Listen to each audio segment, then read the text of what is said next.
El Club Ciclista Manlleuenc ha participat aquest cap de setmana a la 6a edició de la Mussara 24 hores al circuit de Barcelona-Catalunya a Montmeló.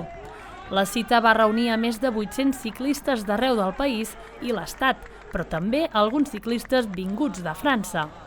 Tots ells organitzats en 170 equips, una xifra rècord per a aquesta prova d'ultraresistència que cada any va guanyant nous adeptes. Els equips van competir en dues categories, 12 hores i 24 hores, amb un únic objectiu: completar el major nombre de voltes al circuit de 4 quilòmetres i 657 metres.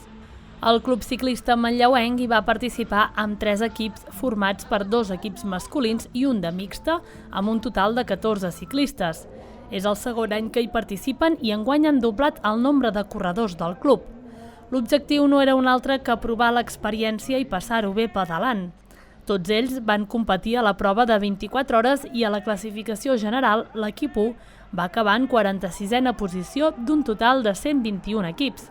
Van completar un total de 180 voltes en 24 hores, 5 minuts i 54 segons, i la volta més ràpida va ser la 9a, que la van fer amb 6 minuts i 23 segons.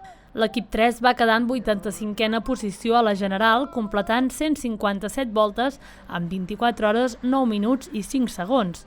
La més ràpida va ser la volta número 74, que la van fer amb 6 minuts i 38 segons. Finalment, l'equip 2 va completar 147 voltes en 24 hores i 7 minuts i 55 segons i van obtenir la plaça número 100 de la classificació general. La volta número 6 és la que van fer més ràpida amb 6 minuts i 47 segons. La millor posició va ser la de l'equip mixta, que a la seva classificació particular els manlleuencs van obtenir una 6a posició dels 21 equips mixtes participants. Des del club valoren molt positivament l'experiència, malgrat que una lesió va complicar la gestió d'un dels equips, que es va quedar amb només 3 corredors, que els va obligar a espaiar els relleus a 1 hora i mitja en comptes d'1 hora com van fer els altres equips. Tot i aquest obstacle, però, l'experiència ha valgut la pena i no dubten en tornar a repetir la propera edició. La pluja, que va afectar diverses zones del país, va obligar a parar la prova durant mitja horeta, ja que el circuit va quedar molt moll i hi havia perill de relliscades. Tot i així, de seguida es va poder reprendre la competició sense més afectacions per la dana.